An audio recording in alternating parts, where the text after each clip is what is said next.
Hello, innovators. I am Dustin Miller, PolyInnovator. Today we're talking with Dr. Aaron L. Smith, PhD, writer, international speaker, and education innovator. Thank you for coming on the Polymath Polycast. Hey, Dustin, thanks for having me. It's great to be here. Definitely. And this show is about focusing on like polymathy and innovating education through the modular degree. And so it's very interesting to see have someone like you on here who's education focused. So please say hello to the innovators in the audience. Hello, everybody. It's great to be here, and hopefully you'll learn a lot, and I'll learn a lot along the way. So Definitely. very excited to make this journey possible with you guys. Thank you. And I'm excited to learn myself from you. Hello and welcome to the Polymath Polycast interviews and discussions. And so one thing I like to do to kind of break the ice is to ask you to share something about yourself that no one knows about you.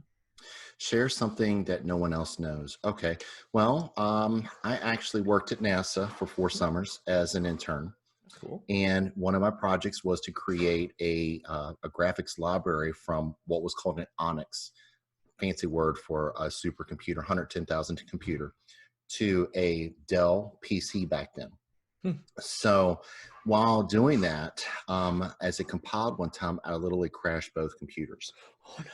So yeah, I was freaking out a little bit, and I went to my supervisor, my mentor, and I explained to her what happened, and I thought I was done. And instead of getting mad, she just said, "What did you do? Tell us how you did it." And they actually thanked me for doing that because they'd never experienced that problem before. So, in a way, it reassured me that failure can be a good thing. You just learn from it so that you continue to grow. Definitely. So, not everybody can say they crashed a $100,000 computer. So Yeah. I'm definitely one of them. No, not many people can say to crash a $100,000 computer at NASA too, no less too. Right, right. And thankfully, the police weren't involved, and Yeah. I still had my job. So a lot of fun. Well, and hopefully too, they would keep that more open mindset considering they want that more advanced technology and that kind of thing.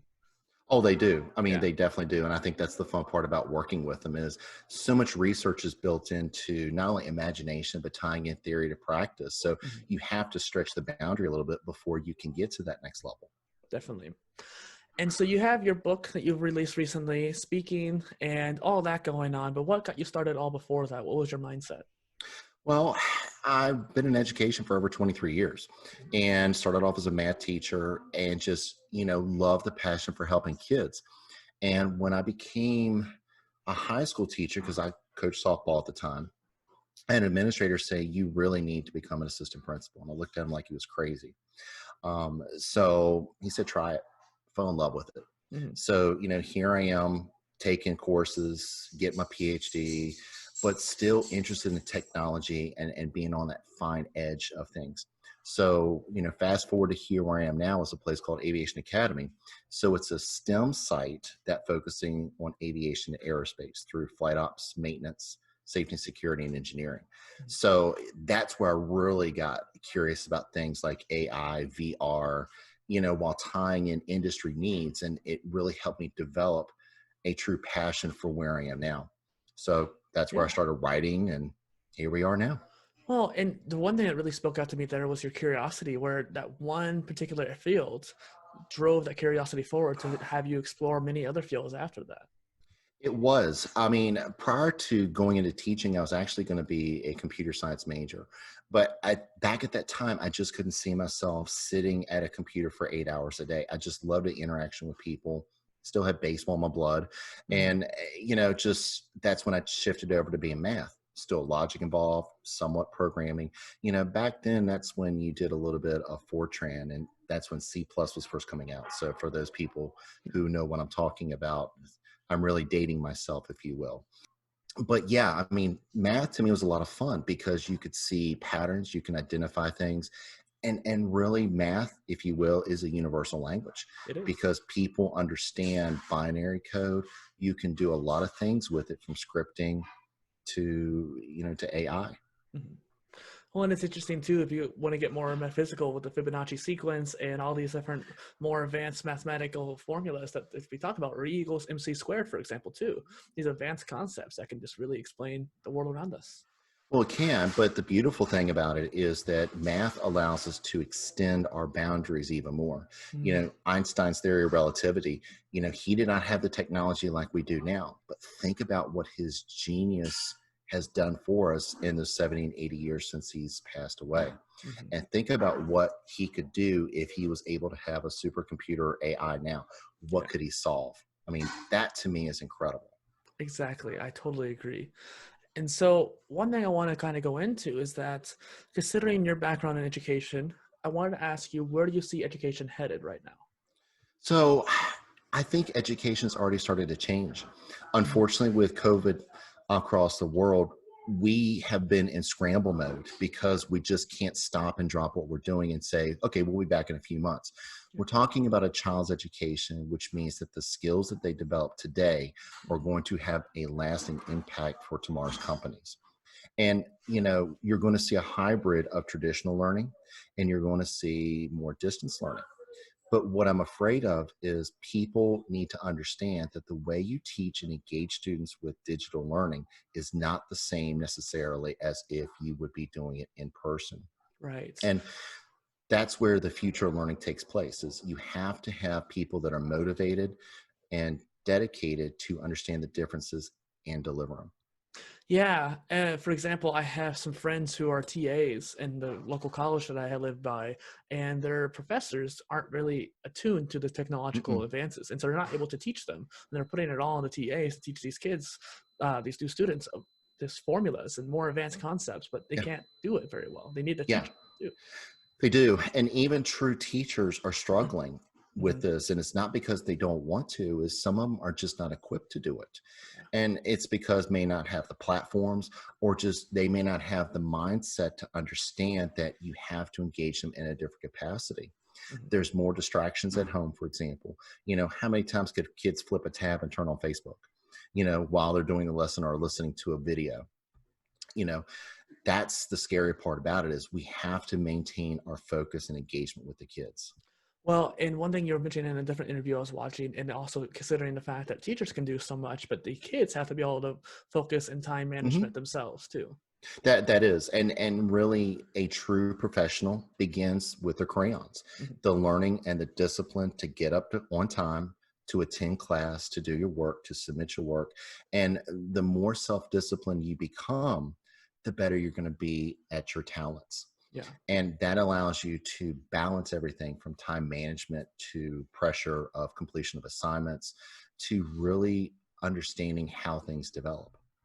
definitely. And just to put it in context, I've been a physical instructor for many years, almost Hmm. about a decade now, where I taught swim lessons, water aerobics, personal training, swim lessons, especially throughout this time span.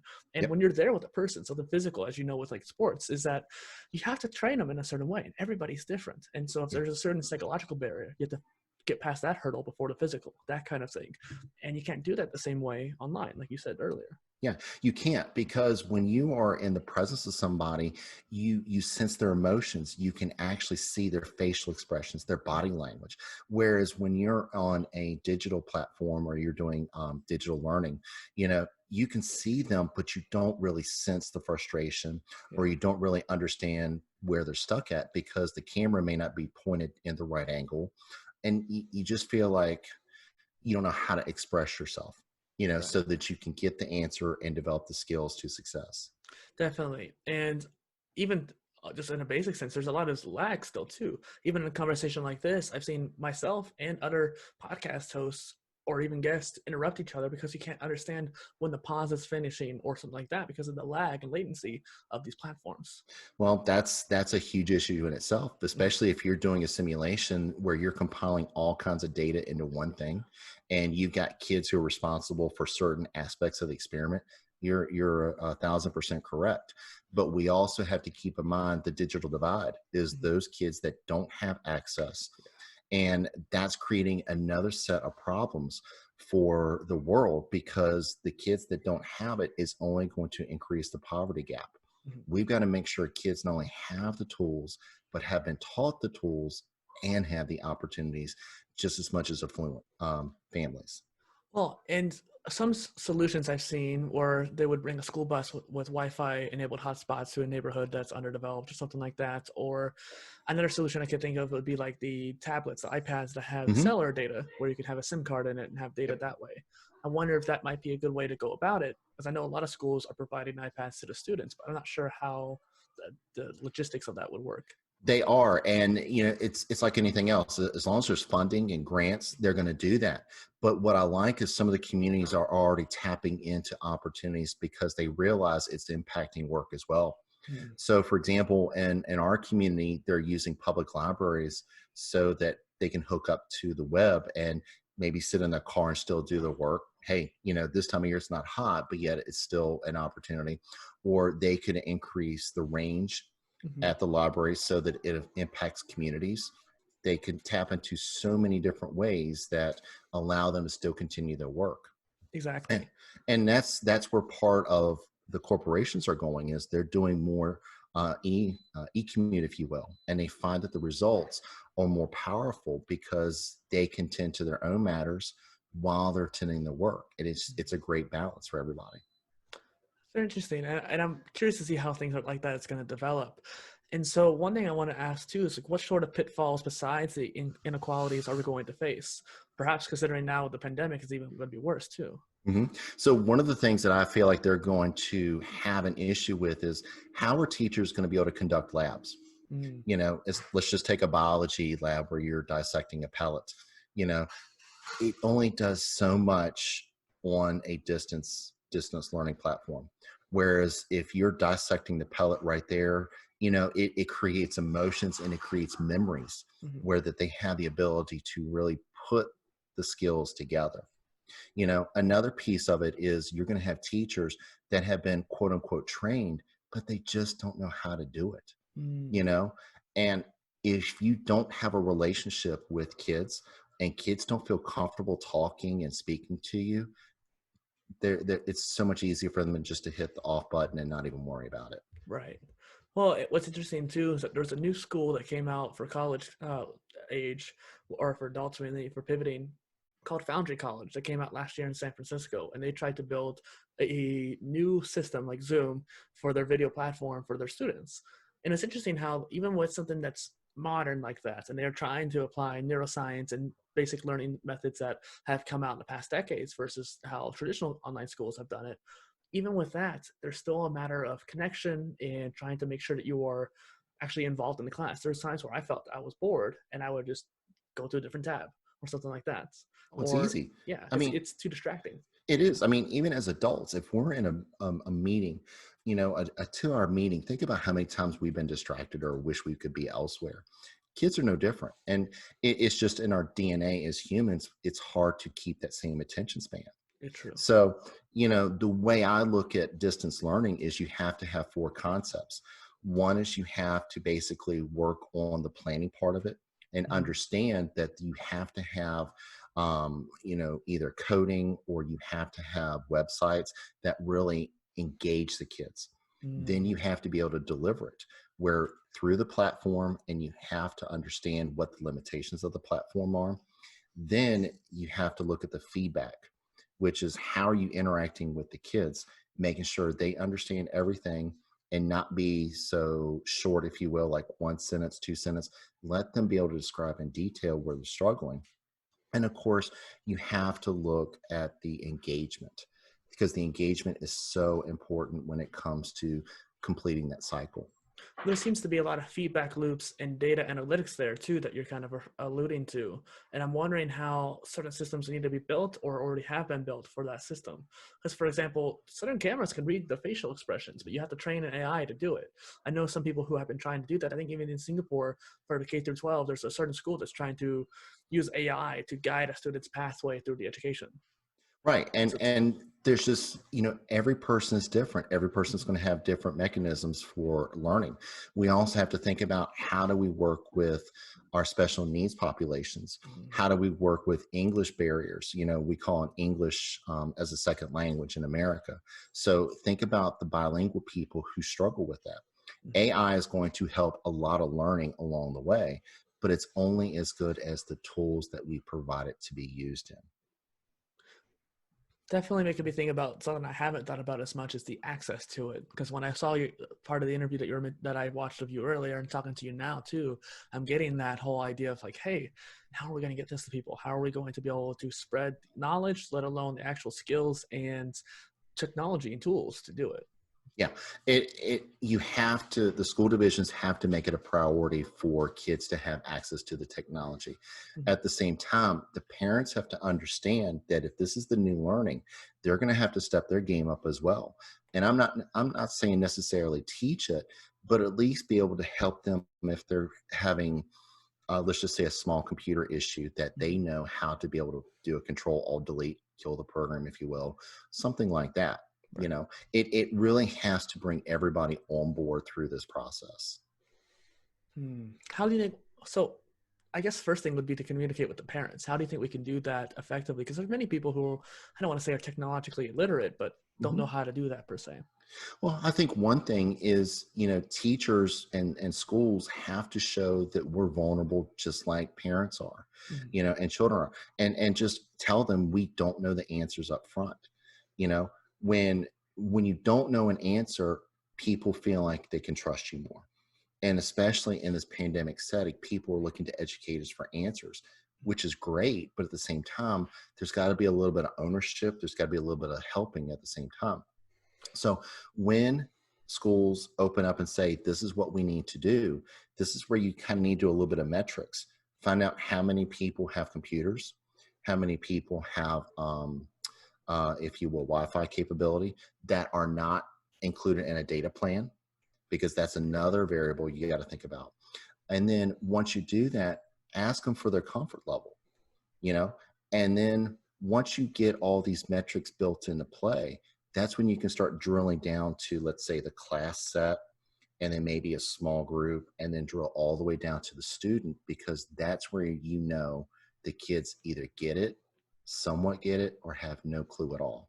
Maybe you should make an educator's handbook for coordinating this, so Well, people can download it and have to spread out to different schools. that's part of my dream is I learn stuff as I share stuff through my blog. Hmm. Is I haven't found the silver bullet, if you will, but I do find common threads that see people trying that are having some good success.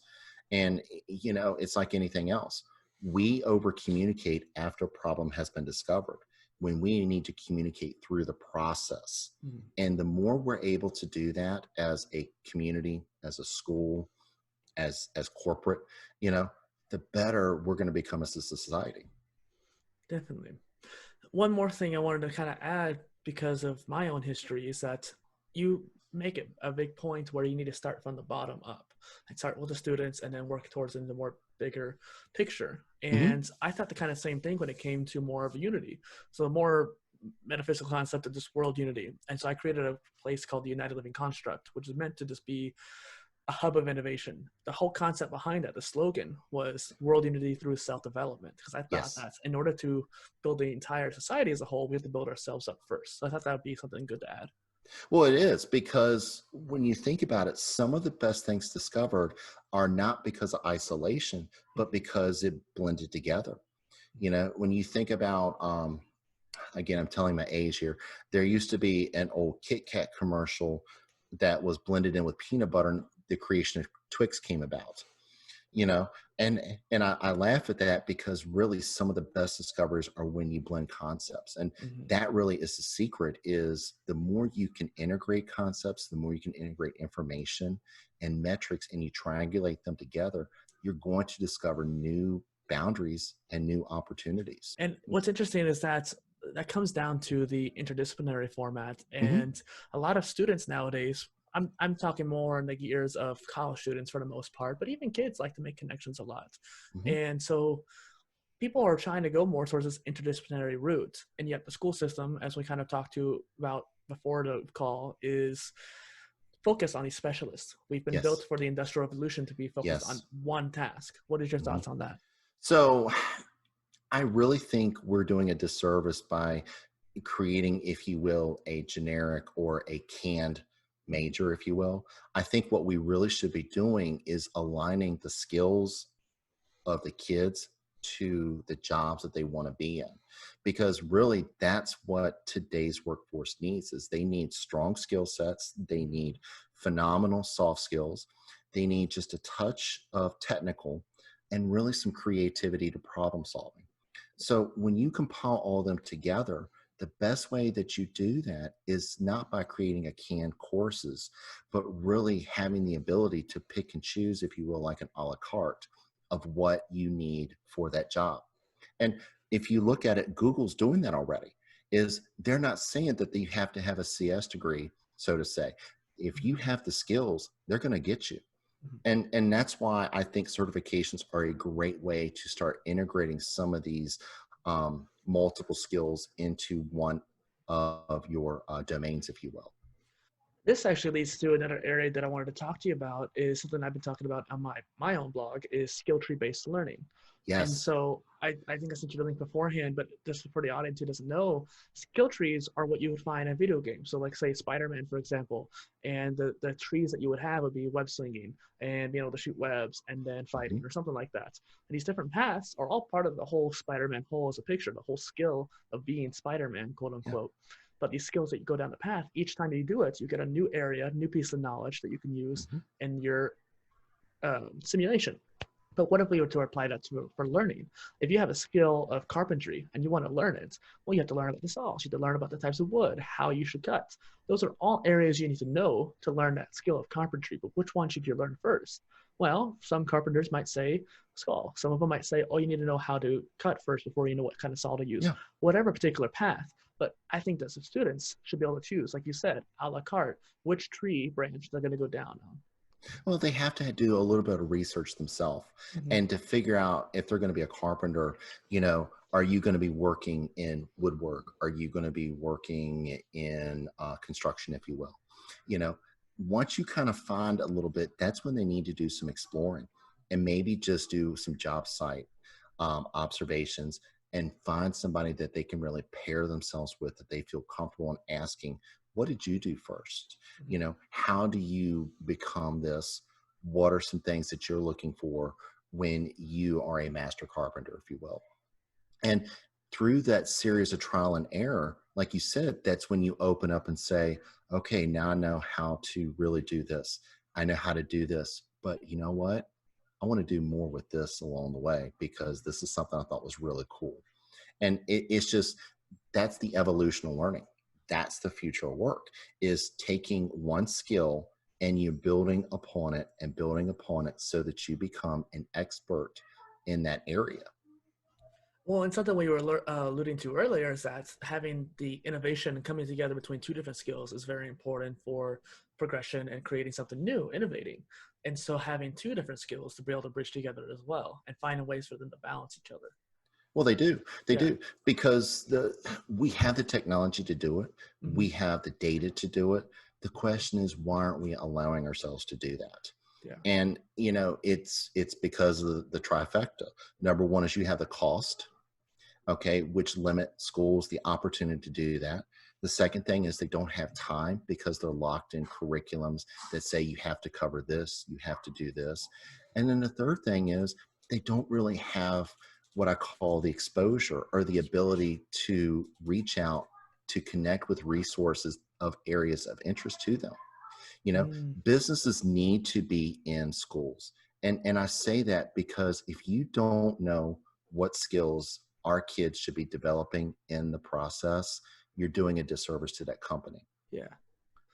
Well, and having to have that exposure between companies and just different people you might want to work for down the line helps inspire you to go towards a certain degree, go towards, or Us. even just not even just degree, but in high school even too. Yeah. I remember there was a career fair back when I was in high school, and just seeing the companies there was interesting, and helps you just think about, maybe I would like to do insurance or something like that. Yeah. And see, that's just the icing on the cake. Hmm. To me, companies should have, if you will, construction supervisors, or they should have people who are in the trenches, like machinists, like plumbers, like welders, co-teaching with math teachers, with science teachers, English teachers, so that they see it from both angles, where they're actually getting the traditional lesson, if you will, and they're also understanding how it's being applied to real life. That's what creates some of the biggest problems of critical thinking, is that teachers don't have the understanding of how everything is applied in life. But when you have a company that's there that's talking about additive manufacturing or prosthetic limb building or drones, and you're really integrating that into your STEM, it, that's just going to do some phenomenal results while it's gaining traction and interest for the kids to learn. You know, Definitely. career days are great. Part of the problem with that is that it's only kind of like a 1 day type of thing. So career days are a great thing. The problem is you're only basically going to do 1 or 2 a year. You need to have a career corner where it talks about every single job that's offered in your community. Where can you get the training from? How much money do they make? Things are going to hook the kids, but you also need to bring speakers in. You also need to bring products in. You also need to have kids go there and actually do internships based upon that. Hmm. When that happens, incredible results happen. I've seen kids that barely had a 2.0 GPA get fired up over some website development that was offered through NASA. I kid you not, he turned his grades around in less than a week. He finished with honors, and he is well on his way to becoming an incredible programmer. And you know what's interesting is that I think that not just polymathic people, but people who are not necessarily the people who can retain, because school is meant for retention, as you Mm-hmm. know, and there's some people who just doesn't think, who do not think like that. They don't necessarily think in the mindset of retaining. They can learn it, definitely, but the way their brain works is more omnidirectional in a way. They think of many different things first, and then they build the connections down into one solid concept. It's almost like eccentric people or Yes. eclectic. And so as a student who was more eccentric and not necessarily academic, I was always very scholarly. I loved to learn. And I had a hard time in high school where I couldn't focus on the classes that I was doing. I'd Mm-hmm. end up writing down stuff instead, like writing stories or going. One of my best learning experiences had not even happened in the classroom is when I went to the library and read the philosophy section in a matter of a couple months. And so like that was my best learning experience in high school, but it wasn't even about school.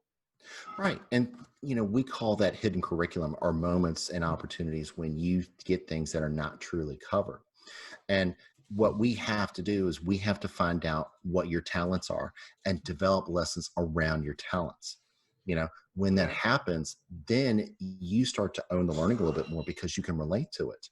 Sadly, a lot of testing dominates the way teachers teach. They Mm-hmm. teach things through ABCD test, if you will. And that's what creates so many frustrated kids. It's because you're locked into one way to learn instead Right. of all 8 of them.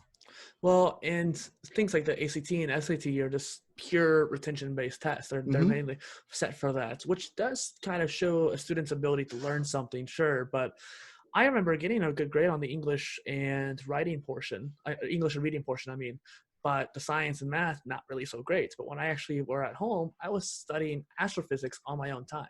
Yeah. I love science. And yet I got a bad grade on my ACT when it came to science. And so there was just a matter of a dissonance or disconnect between them. Well, it is. It goes back. You are a hands-on learner. Mm-hmm. I mean, that's Kinesthetic. the way you're kinesthetic 100%. But I think what makes you curious is you try to blend in other strategies as well. Mm-hmm. And when you see something that you're interested in, you just want to pull it up, look at it, inspect it, and assemble it, disassemble it. That's how you think. That's how your MO is, method of operation. Mm-hmm. And unfortunately, you just can't do that the way some of these classes are built up now. Definitely. If we're going to measure intelligence needs to be measured not only through traditional testing, but you also need to have an e-portfolio, Mm-hmm. and you also should have products to do that. Not to talk about myself too much, but I think considering your math background, you might get a kick out of this, is that I took Algebra 2 one of my last years of high school because I was a little bit behind. And there was 1 month where we started learning a bit of calculus and just our curriculum. And that 1 month of that curriculum and calculus, I actually started getting into it. It was a more macro view, starting the more of the big picture. And I was like, oh, this is my kind of cup of tea. And my grades started going up. And then as soon as that happened, we switched back to regular algebra and it went right back down. Yep. Because you finally actually got to see a taste of engineering, and you finally got to see some of it started being put together. So you actually saw theory being put to practice. Right. What's some of your experiences as not only as someone who's taught a lot, but even as a student?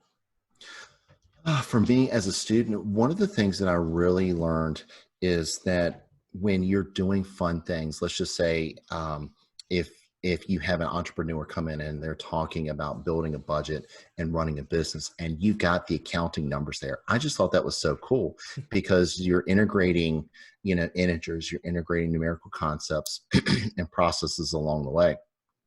As a teacher, this is probably one of the biggest mistakes that I did was I just did not have the ability to show kids how things can be conducted in the real world. And in America, teachers have specializations in math, in English, if you will, but what they don't do is they don't tie in the real world practices. And the more we can do that, the easier word problems will be, but also the more kids are going to get hooked into the learning. Just one example is percentages. Like in high school, we never really talked too much about tips, but Yeah. in the U.S. economy, we generally give tips to our waiters and waitresses. And I actually learned a lot more after high school about learning tips. Like, 20%, 15%. Let's make sure I have the right calculation for that. And I can do it on the fly now, but I never learned it in high school. Oh yeah. And see, percentages and proportions are essential. And that's something in middle school, especially, you need to understand. To give you an example, one of the things that I did was I used to sell pencil my first year, Hmm. one for a dime and two for a quarter. Oh, So you got it. yeah. But for seventh graders, they didn't get it until I was actually in the proportion lesson. And a kid raised her hand and said, "Yeah, Sean, what's going on?" He goes, "Why are you selling pencils two for a quarter if they're one for a dime each?" And you saw the light bulbs of all the kids go off. And I explained to them, I said, "Now you finally understand why math is important to you." Yeah. And I explained to them my own story where my wife and I were buying furniture. And, this guy was like, "This is 20% off." And I looked at my wife and I winked at her and she said, "Okay." And I said, "It's not." And he says, "Oh, you're right. Let me go back and double check it." He screwed it up again. Oh, He no. comes back to me and I looked at my wife again and she, how you get the look like go after him. Yeah, sick 'em. So I looked at it again and I said, "It's not right." He says, "What are you, a math teacher or something?" I said, "Actually, I am. Would you like a lesson on how to do it correctly?" And his face became beet red. I got an even better discount because he just wanted me out of there. Oh, So, that's a true life story that I love sharing with people yeah. because people are going to take advantage of you unless you know how to take care of yourself. Definitely. And I think that that guy should have taken that lesson. He definitely should have tried to take advantage of the opportunity that you gave him. He should have, but he didn't. Just one more little subset is obtuse and acute. Never used those in high school, but as a fitness instructor, we'll do these core exercises where we're going from a 90-degree Hmm. angle into an acute angle, Hmm. or obtuse to acute. And so a lot of people get stuck at the 90 degrees. They can't get the acute angle or something like that, or they get to 180 degrees. They get too flat. They need to be more obtuse. Yep. And it was just interesting how I used those concepts in a physical class. Well, I mean, you can use it in a lot of places, and geometry is probably one of the best courses that you can apply in a lot of mathematics. In aviation, for example, you have to understand the correct angles for descent as well as liftoff. And if you don't have the correct angle, you're going to create different thrusts, different forces that can impact and potentially crash it. That's Right. just one place that it can happen. Definitely. So pivoting a little bit, I wanted to pick your brain while you were here about what I call the modular degree. It's a self-education framework that I've been developing through PolyInnovator for people like ourselves who want to learn more throughout our life. Lifelong learning is important, but also people who might want to pivot careers, maybe want an Mhm. alternative to college. And I think it could even be applied towards K through 12 as well, if we can get the system to do it.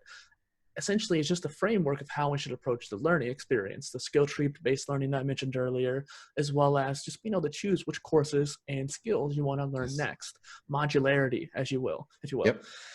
So, for example, as a polymath, you can't pursue everything at once. And No. if you try to, it's going to be hard. I think there's a little matter of micro focus. You might be able to do it if you're in an extreme case, but for the most part, you have to focus on one thing, then the next. Hmm.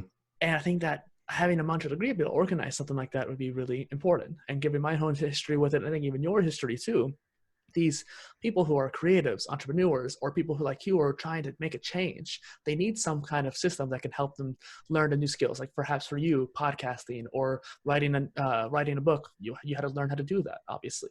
Yeah. And so finding a way to learn that is what I wanted to think about. So what are your thoughts about that modular system? You have to explore to grow. Mm-hmm. Because if you remain in your own circle, you're going to become bored very quickly. And there's only so many things you can learn before you exhaust it. And that creates burnout. So when you stretch your skills and you do some things that are tying it in, but also expanding it, that's what's going to create more value in you. That's going to create more confidence in yourself, but it's also going to create yourself marketable. Yeah. And for me, some of the things that I've developed, like you said, was writing. I had no clue. I had no clue.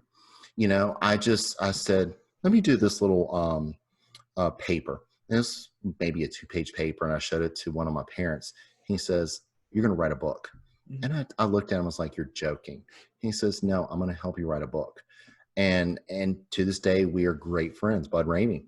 Mm. And he showed me through the process. He's mentored me through the second book, and now I feel like I am a competent writer who has the ability to hopefully share ideas with other folks. Right.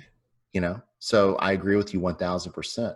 You have to become modular. You've got to become versatile, but you also have to be willing to take a risk. Yeah, definitely. And the risk aversion that our society kind of has at this point is very non-conducive to their growth, obviously. And so I think that having a more open mindset to those challenges and trying to put yourself out of your comfort zone is super important, like you said. It is. Unfortunately, humanity loves to see people fail. And I'm sorry to say that, but think about what if we flipped our mindset around where we inspired everybody and we encouraged everybody and gave them the resources, and that's just going to change the quality of life for everybody. And that's why I challenge the kids is surround yourself with the right people so that you grow, so that you become better, and you're helping and serving others along the way. Definitely. Cultivating that growth mindset. You have to. Yeah. You have to. Not only are the resources important, your network is just as important. Yeah. Because you can have some of the best ideas, some of the best tools, but if you don't have the people to support it and enhance it and augment it, you are not going to be able to sustain it. I have a perfect example actually too, because the modular degree started out for me as a DIY degree because I couldn't find an education that I was satisfied with to pursue. So I decided, okay, let's go to Coursera and edX and just combine a list of courses and make it into my own degree that way. Mm-hmm. And so it started out in a self-contained, isolated system. And I also realized that interleaving, as well as obviously repetition, being able to concrete it in there was very important. So I tried to organize the DIY degree into that system where I have certain things interleaving with each other so I can get different topics mixed together so I won't be just bored on one thing. Like you said earlier, you got to focus on it. But on top of that too, having that repetition. But I realized quickly that I'm just doing it on my own and other people could probably benefit from it. Not only that, I need to have people helping me build this along. So I started doing interviews. And once I started doing that, my brain just started exponentially getting more and more ideas just because of people like you. Yeah. Well, and that's you're doing the right things is you're creating a network of people that you can trust. And that if you don't know the answer, you can tap somebody's idea and say, have you heard of this? Or what about this? And that's what really draws the thoughts together. And that's what schema and schemata is the ability to take a thought and create a process of thoughts together. And that's what develops the skills. We should be doing that, but unfortunately we're not. Well, and I think that's kind of what I try to do is making it more into a schema or a plan or a blueprint for people to be able to use. But then I realized after talking to people like you and other educators in the world is that there needs to be a community aspect. That's one thing that this hybrid learning model for K through 12 that's going to be happening next coming year, there's some students who are going to be out of class and they're going to miss out on a social connection. So one thing I was thinking about with the modular degree is that somehow, some way I need to implement mentors like you had, as well as like peer-based learning. So having your peers teach you something they know and vice versa. You need to. And a great example is women in STEM is unfortunately it is not proportionalized the way it should be. women are just as smart as men are. The problem is some of them don't think they can do it. Some of them never been given the opportunity. And if we can find a way to find more women in STEM to mentor middle school, high school students, you creating another champion down the road. And that's a perfect example of what you're saying. We've got to do it. To Yeah. me, failure's not an option. Well, and there's someone who comes to mind right off the bat who I saw as a proponent of women in STEM is Anastasia Marchenkova. She is a quantum researcher, quantum physicist who works with quantum computing, a very advanced concept in STEM, but she is a pioneer from her area, I feel like. And it's Yeah. very interesting how she could be very powerful in her field. She's trying to teach others to follow suit, and she's trying Yeah. to give women much more confidence to do so. And think about what she's going to do 5 to 10 years from now, Mm-hmm. because she has the professional backing, because everybody knows the quality of her work. She's getting an audience, and she's doing the right things. The problem that I'm afraid of is social media and society may not cast the true rewards and prosperity on her like they should, because they always want to focus on the negativity, you know? Well, there's a certain point of that you mentioned earlier, having a portfolio, which Yeah. in a modern sense would simply be a personal brand. So like your website, for example, when I came across it, I thought it was well made. And that's something that I get kind of judgy on sometimes, to be quite Oh, yeah. honest, when I come to websites where if I see one and it doesn't quite work, it'll put me off. But I went to Yeah. yours, I was like, okay, it flows well. It has the links where you need to be, and you have good copy on there. It's like, good job, Aaron, by the way. Good job. Thank you. And it comes down to personal branding too, being able to convey yourself, portray yourself to the world. And one thing Anastasia is doing really well is being able to create content and portray like blogging, TikTok, Yep. and just content in general. So I think that if we want to make a change like that, we should produce some kind of brand like that. We do. And we also need to celebrate others in our brand. You know, we're here because of others inspiring us. Right. And what a great way to emulate growth and success is to celebrate people like her that are doing it now. And, you know, that's going to help her going to get better. That's going to help the profession get better. And you're going to learn something at the same time as a result of it. You know, a total win-win. Definitely. So going back to some of the questions there, we actually kind of already alluded to it. It seems like STEM and polytechnic schools and overall the rise of interdisciplinary liberal arts degrees is I'm seeing a lot of nowadays with a lot of my peers, is that there's a rising interest in this more generalistic type of education. Why do you think that we've kept this specialist-based system for so long? Well, I think one thing is people are finally beginning to understand the value of STEM. And STEM, for those of y'all who don't know, is science, technology, engineering, and mathematics. It's really the representation of 4 industries that culminate together in activities.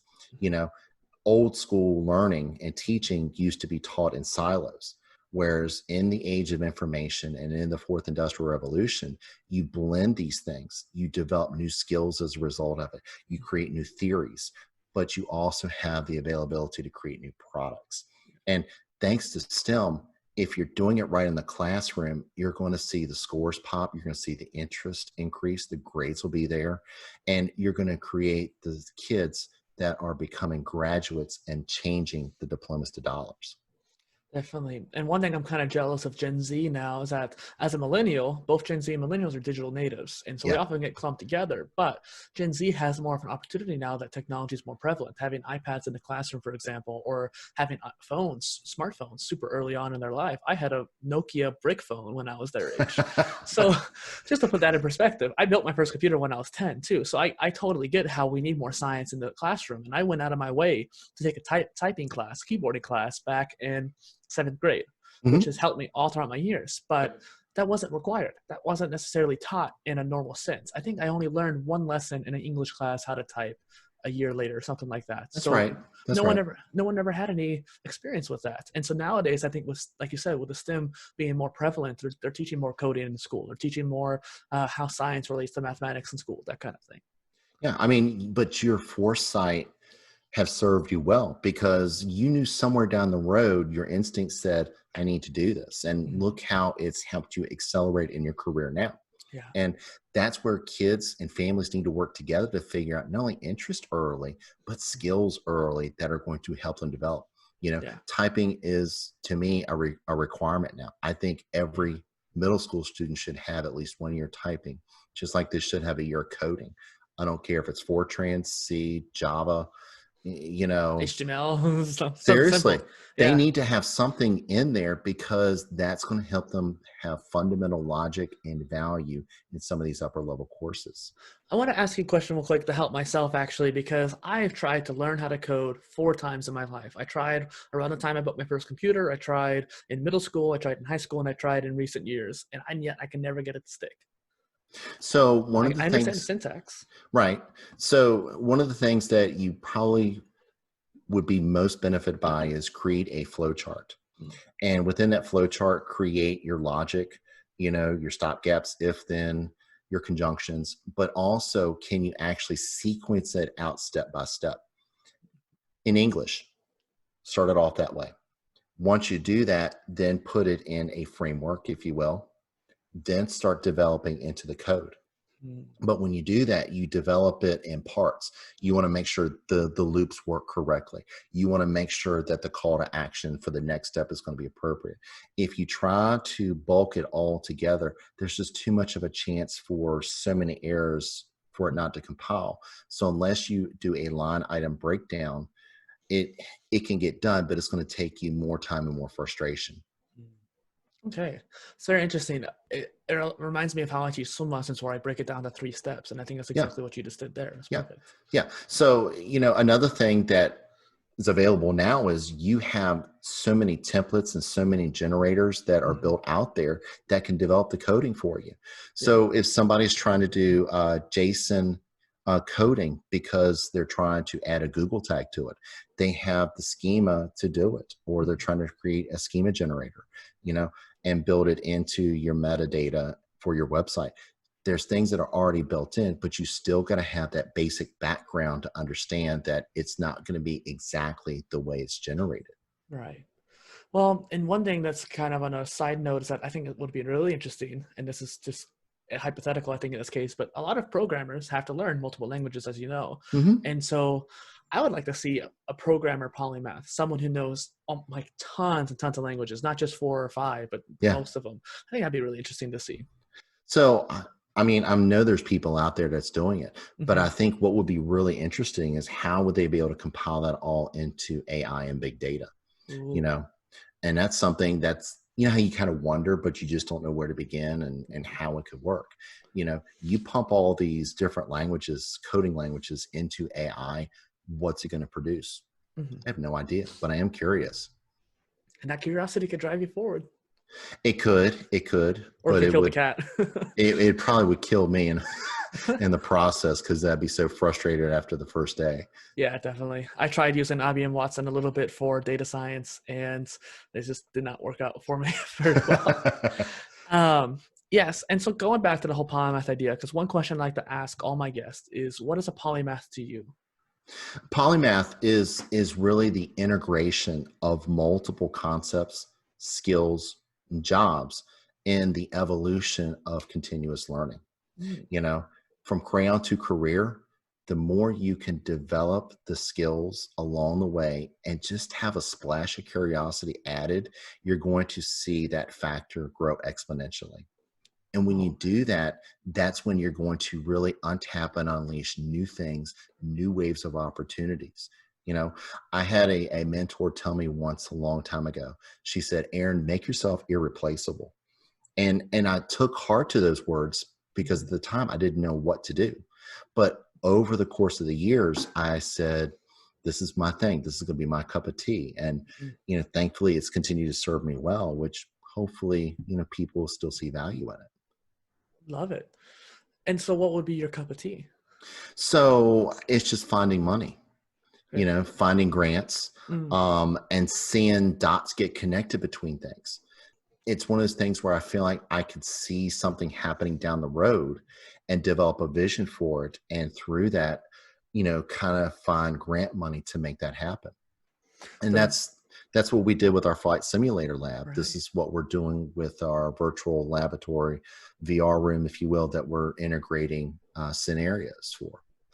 Speaking of VR, one question I was going to talk to you about earlier, and this comes down back to the whole of like access to the technology. But let's say VR is widely available, such on smartphones, for example, having that cheap VR. What if we were able to have a classroom in that setting? So if you're trying to dissect a frog or something like that, you can use a VR experience to do so. So I think that would be a great tool, but I would not definitely do it for a full 90 minutes. Oh You yeah. you would experience vertigo, for example. Mhm. And at this point, VR is still script. So it'll take you through certain scenarios, but it cannot do every little thing yet that we want it to do.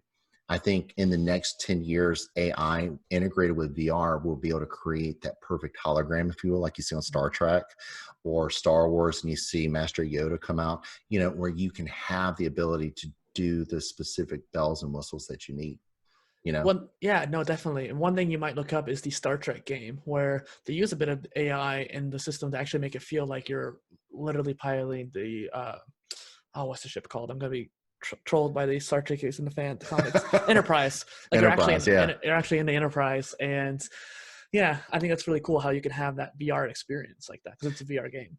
Yeah, it is. You're not going to get trolled. You remember the name. Yeah, exactly. I'll just cut that part out.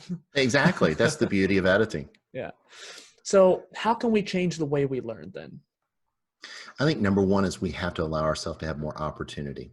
Mhm. We have to understand there's some basics that we have to know, Mhm. and to an extent, some rote learning.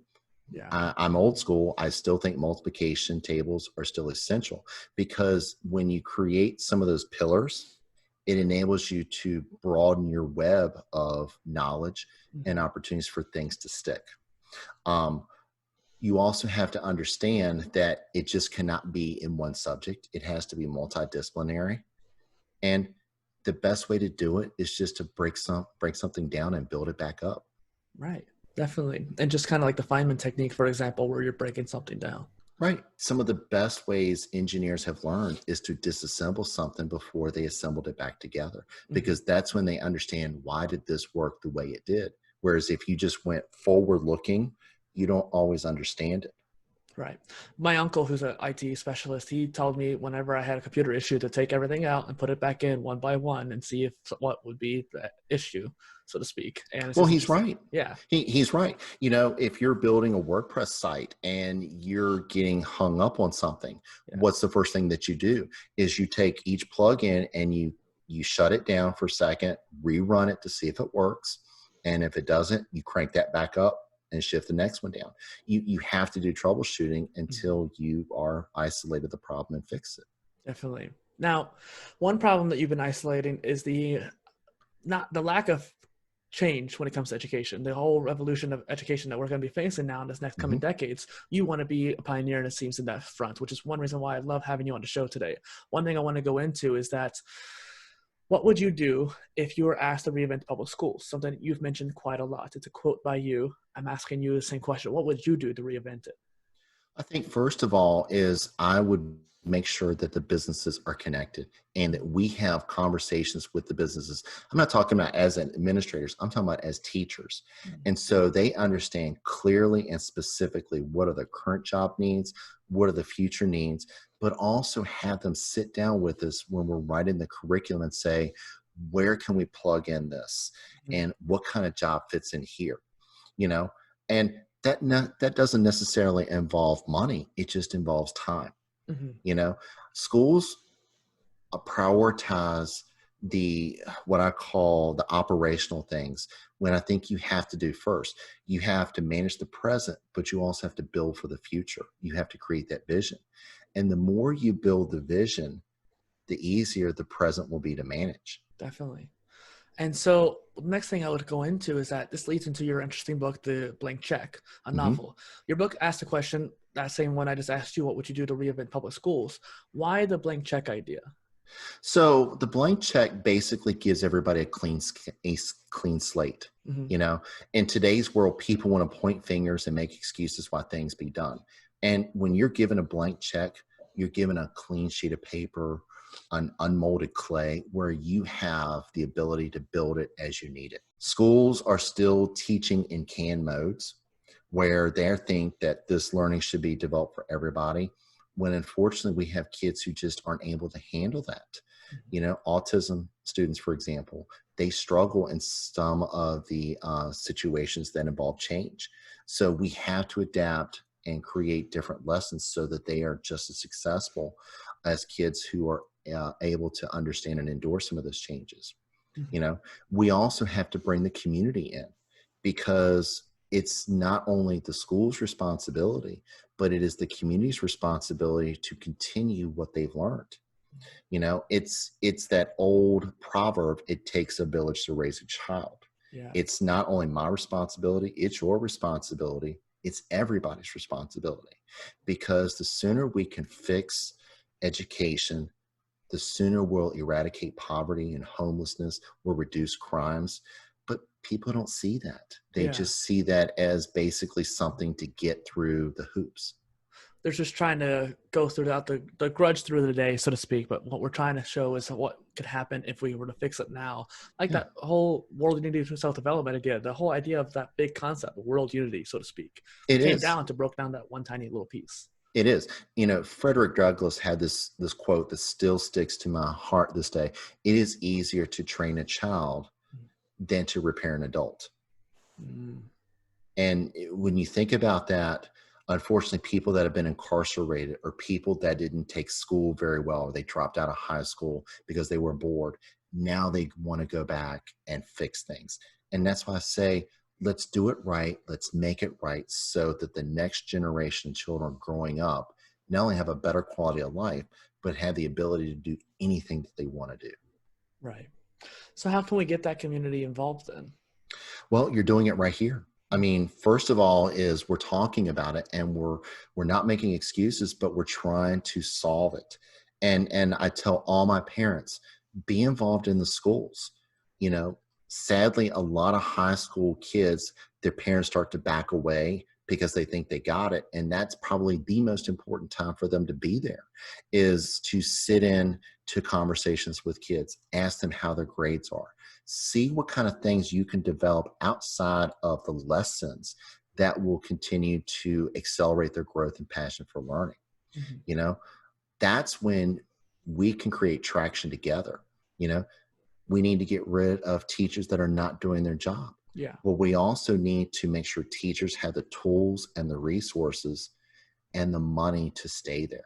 We've lost great teachers, not only because of the stress and the frustration, it's because they don't have the pay like they should. Yeah. So if you're able to fix the pay, for example, they're able to focus on that one job instead of having two and three. Yeah. Well, and just for example, here in my own case, PolyInnovator, I want to focus all of my efforts on that, but I don't want to monetize it just yet. The personal brand can be monetized if done right, but I want to do it right. I want to build Yeah, it up first. And so at this point, I have to work a day job. I have to work sometimes multiple day jobs. I held 3 jobs at one point while working on it. And so being so focused on all of that and not be able to focus on this. And it's the same kind of thing there where they're having to not only work as a teacher, but sometimes have to work a second job just to pay the bills. they do. They do. And it's not only for educators, but sadly, it's for a lot of families as well, Mhm. especially in rural and urban situations. It's not because they don't want to be involved in the children's life. It's because they're just trying to make sure they have a roof over their children's head and at least 3 hot meals a day, Yeah. you know? And that's why I say the community needs to step up, but also this is where our localities and our companies need to come in and support them in ways that otherwise aren't done traditionally. Mm. So if, let's say, families need additional training because they want to change their jobs, you know, not just go through the unemployment office, but you actually build it into the school so that they get the same top of the line, most modern opportunities, just like the children next to them will be getting. I'm not saying put them together in the Yeah. same room, but give them the same resources and the opportunities, you Well, for know? example, my high school had a career center right next to it. And Yeah, so a lot of classes I could take there, adults could take there at night, that kind of thing. that's the way it should be. Yeah. That's the way it should be. But even then, night school, if you will, there's still things that are lacking because that's a whole different budget. Yeah. You know, that's a whole different set of politics that are involved with that. And that's what I say, if we all give a little bit, we have so much more to gain together in unison. Definitely. And so one more kind of question here. What are kind of some of the blank check ideas you've come across so far? Well, I think, for example, is we need to have industries literally inside schools every year. I think that we need to have subject matter experts in the buildings where they have an office. And let's just say if a community has 5 major industries, they need to be there 1 day a week where teachers can go in and ask information. Mm, I think another thing is students need to have an internship experience of some sort before they graduate. I'm not talking about like a shadowing where they just see somebody. They need to be doing it. They need to be yeah, practicing it. They need definitely. to also have maker spaces and things where they have the ability to dream, to build, to compile. And if you will have a capstone project where they're actually taking a real world problem and trying to provide a solution for it. Yeah, definitely. And I think capstone's a really interesting of a concept in himself as well, putting everything, culminating it together. Mhm. It is, because that to me is the highest form of learning.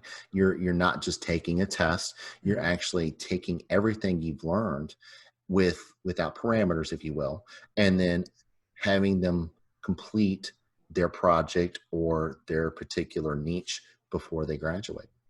And that's one thing I've been seeing with online courses and MOOCs where like Coursera or Udacity, they always end up in a capstone project versus like a test, a proctor test. It's more expensive, Yeah. but you know what? When it comes to our children and the education, isn't it worth the price? Yeah, definitely. So what do you hope to come out from your book years from now? Like what do you think should be the repercussions of it? I think one thing is awareness that we all have to make changes Hmm. and we have to stop making excuses. Yeah. I am in agreement to an extent with standardized testing, but I don't think it should be the domineering factor. I think we need to move the model so that it involves year-long learning. I know I'm going to get some backlash for that, but the reason I want year-long learning is because I want kids to be doing things in camps where they don't have to worry about paying for it. You know, they're still going to school, but they're, let's just say, doing a robotics camp that week. Then the next week, they're going to be doing programming, Hmm. and you know they're going to be doing internships. That's what I mean by doing things throughout the year. Yeah. In America, it's set up for 10 months because in the summertime, back in the 17th and 18th centuries, the families would help out on the farms. Hmm. Gone are the days when that happens. Well, and that again, that's like something that's just been archaically kept throughout the system. So daylight savings time and the farm's time to be able to have that summertime for people Yeah. to go work on the farms. And then on top of that too, the Industrial Revolution caused that specialty focus throughout this entire past 150 years. And so we need Mhm. to just change it because it's overdue. Oh, it's past overdue. Well overdue. And you know what you're going to do is you're only increasing the poverty cycle. You're going to create more problems than it's worth. And you know, fix it while we can. Hmm. So I'll have links in the description to find people for you, but where can people find you verbally so they can listen in? Social media. I Mhm. mean, just Facebook, Twitter, Instagram. It's Aaron Smith PhD. Website aaronsmithphd.com. It's perfect. You got the perfect domain name right there too. Yeah. And so what kind of call to action can we have for the audience today for all these innovators and people who are trying to change education? Well, not only dare to dream, but take the steps. You Mhm. know, so many people talk the talk, but you got to walk the walk. And just like phenomenal entrepreneurs and businessmen and women and scientists, they didn't give up. Mhm. You're going to face a lot of gluttony. You're going to face a lot of obstacles. You've got to keep moving forward, and you've got to create momentum for yourself and refuse to accept failure. Refuse to accept failure. I love it. Thank you. Well, thank you, Aaron, for coming on the show today. I think that our conversation was very fruitful, not only just for ourselves, but for people listening in. Any last thoughts? No, I mean, I look forward to people. I want people to tell me what they're doing, what they're thinking, because, you know, education is about sharing knowledge. And really, that is the best wealth available, is the knowledge and the ability to learn. Definitely. Well, thank you for coming on today. Thanks for having me, Dustin. I really appreciate it. Mhm.